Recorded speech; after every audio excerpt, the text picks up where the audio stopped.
Hey everybody, coming to you from northern Utah this morning. It's October 4th, 2019, and I'm just getting ready I'm gonna drive down to down kind of east of Park City, about a 3-hour drive down and do an overnight hike to a place called Amethyst Basin. I'm really unfamiliar with the area, so I'm just gonna be exploring and kind of, like I said, just doing an overnight hike. Be my first in quite a while, and just taking the opportunity to kind of get off by myself and kind of get back to nature a little bit. Kind of really need that right now. So I don't know how much commentary this video will have, but as you can probably see behind me, the colors are starting to churn, and it should be pretty dry down there. So I'll be filming a little bit of the scenery, if nothing else, and the scenery on the hike too. And I won't be driving and using my cell phone. Don't worry, I've got a GoPro that I'll mount to my dash here. So anyway, I just wanted to introduce that a little bit, and like I say, if nothing else, share some fall colors with you from my drive, and yeah, go from there. My GoPro battery died on me, so I'm on my cell phone driving, but it's a Forest Service washboard dirt road. Just want to show the colors here. I think I'm almost to my trailhead.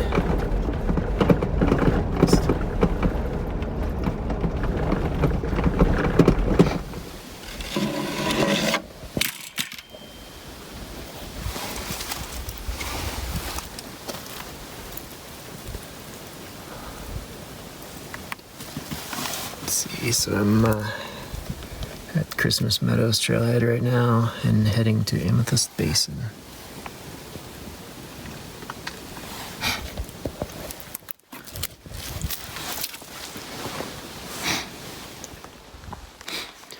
Okay, just getting ready to head out on the trail now.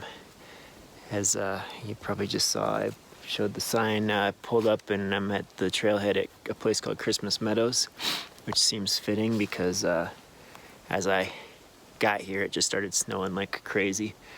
So yeah, it's snowing pretty hard. I'm still gonna head out. There's a campground right here. It's tempting just to car camp, and just have the luxury of being able to get in a warm vehicle if I really need it. But I feel like this is something I need to do. So I'm gonna head out. It's about a 6-mile hike out to where I'm going. So yeah, it's beautiful. I got quite the setup here. I don't know if you can see. I ended up having to strap my camera bag, which I thought I'd bought in a smaller one. I thought it was going to go inside my pack, and still got work to do there in reducing my load. So yeah, it's snowing hard. Wish I could take some pictures. I could take some pictures, but I just got everything packed up, and I need to hit the trail and make sure I try to get out and find a campsite before dark. The snow doesn't seem to be sticking yet. It might accumulate the way it's fallen. It's definitely could, but the ground's pretty warm, so it's really pretty. On the fallen aspen leaves, at some point I'm gonna break down and dig my camera back out because I really want to take a picture of this. So I'll probably go like 30 feet and be dropping my pack and digging my camera out, but I'm trying to keep things dry too. So anyway, I better get moving. I'll record just a little bit as I go. If I see things I want to show you, of course I'm going to see things I want to show you, but like I say, I also want to try to keep things dry and just get to camp. So it's about 3 or 4 in the afternoon now, and yeah, like I say, about 6 miles to go. It shouldn't be too hard getting there before dark, but that depends on how much I stop and take pictures along the way, which is kind of what I do. So I'll give you an update here in a little bit.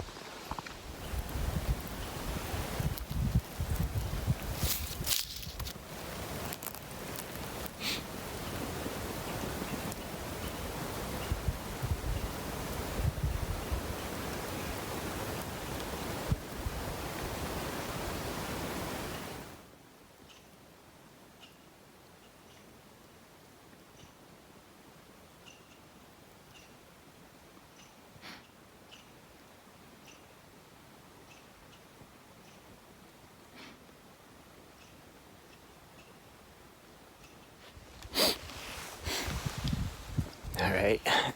From the do as I say and not as I do department. And I'm I should be smarter than this, I'm not, but I just walked, I saw this clearing, and you can see the aspens turning in like veins down the mountainside, and it's really cool. Through the snow, it looks beautiful. Everything's really, really pretty right now. It's still snowing pretty hard. So I saw this clearing, and I stepped out here, and it's a meadow, and I took some pictures from the edge, and then I saw that there was a stream running through here, and I thought, oh, make a cool picture. So I walked through here and immediately just sunk into soggy ground, and I was walking through streams. So not that my feet weren't going to be wet from the snow anyway, but I got to get back in the backpacking, the mindset of I'm staying out here tonight in sub-freezing temperatures, and need to stay warm and dry. So anyway, I'll show you my path through this little marsh area, but show you what I was taking a picture of first. As long as I don't get hypothermia, it's worth it, but I'm ankle deep right now, so. And then I turned around, and yep, that's where I walked. All right, keep moving. It's about 5:30 now. I'm not sure. I'm hoping I can still get close to where I want to camp tonight before dark. It's doubtful. I might be about halfway there now. I left about 4, I guess.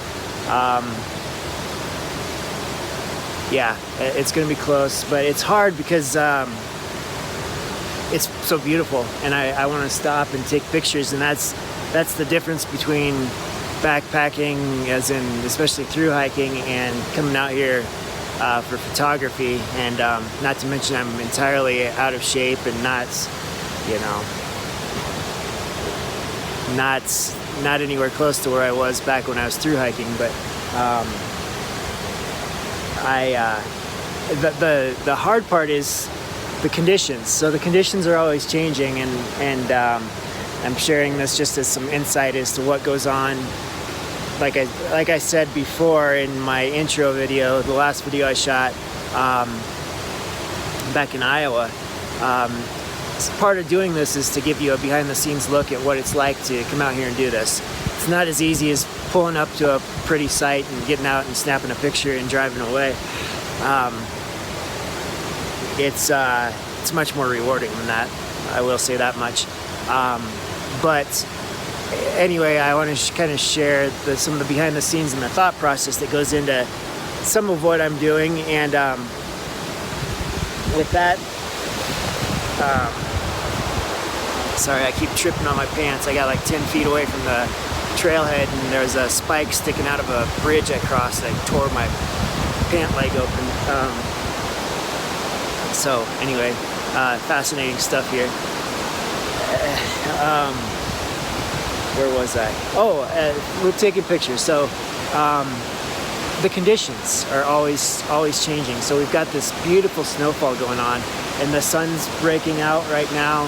I don't know if you can see a little bit of blue sky there.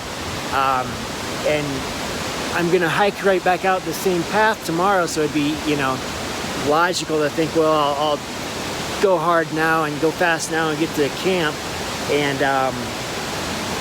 get this stuff on the way out. But all the snow might be melted in the morning. The lighting is going to be different in the morning, so the temptation is definitely there to stop like every 10 feet. On the other hand, it's shaping up with the break in the clouds, potentially be a gorgeous sunset, and I want to get to where I want to camp tonight. That was the big reason of getting up there too, other than knowing it's supposed to be a good camping area. But it looked from the picture I saw like it'd be a really neat place to shoot the sunset. So that's the trade-off. Plus I'm in the middle now, or not in the middle, I'm just starting about a 500-foot climb. Yeah, I'm gonna slow down considerably here, but I guess all I can do is just keep moving and see where I end up.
Okay, good morning.